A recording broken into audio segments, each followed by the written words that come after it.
Hey, what's up, everyone? Crazy first day here of free agency. I'm about to jump on and record my podcast, Last Man Standing. I'll talk in great detail about everything that's going on. I wrote a little bit about it, what happened today so far on the site, on Substack. So hopefully you check that out. But just a couple quick thoughts, and I'm talking to you a little before 8 o'clock. It's important because moves are happening quick.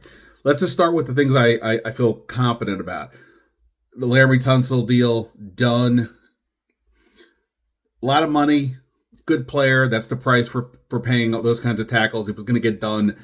They not only they gave up a lot of picks, but Adam Peters made the trade, and then he called Larry Tunsil at the end of the year the best tackle in football. No, duh, that was getting done. Marcus Mariota is back for 1 year. The Commanders should be very happy that the way the quarterback market unfolded, because so many legit starters entered the marketplace getting cut by their teams, and all of a sudden there weren't really starting jobs even close to being available.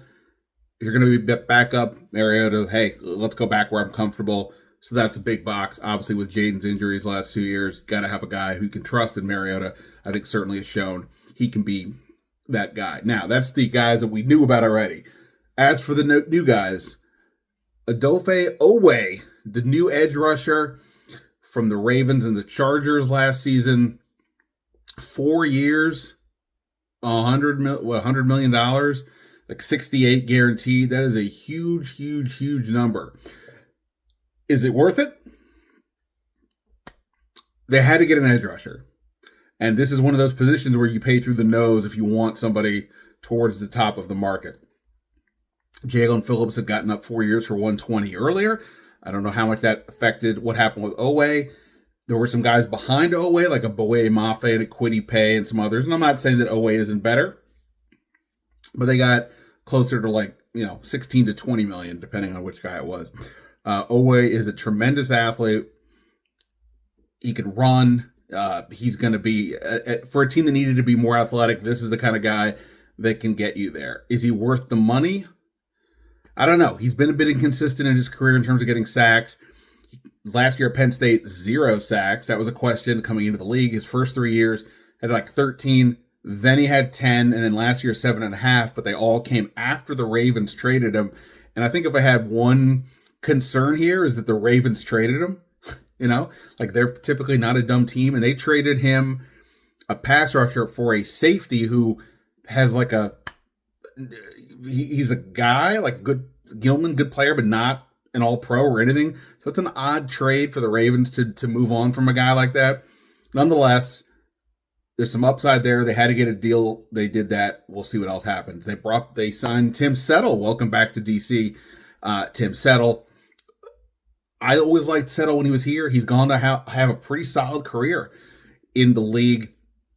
Had a knee injury late in the year, last year with Houston. But before that was looking pretty solid. Gives them another attacking defensive lineman on the inside for this new 3-4 look. Maybe he can play a little bit of nose as well. So it just fortifies that rotation at a minimal.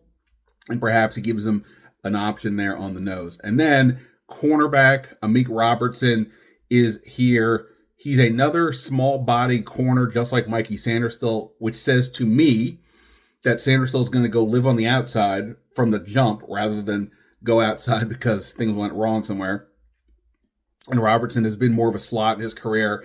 Feisty guy, relatively cheap, 2 for 16. It wasn't a huge number. Other corners were getting 13 million a year. Other corners that were rated higher by the various free agent lists. I would have maybe liked to see them Washington go for a bigger name, but hey, they got a corner. They needed some of that. We'll see what else they do. Still waiting to see about a receiver or a running back. I told you that they weren't in on Kenneth Walker. So he moved on. Tyler Algier is gone. Travis Etienne is gone. Rashard White still out there at the moment that we're talking. So we'll see about that. Receiver, you still have Romeo Doubs and Jawan Jennings.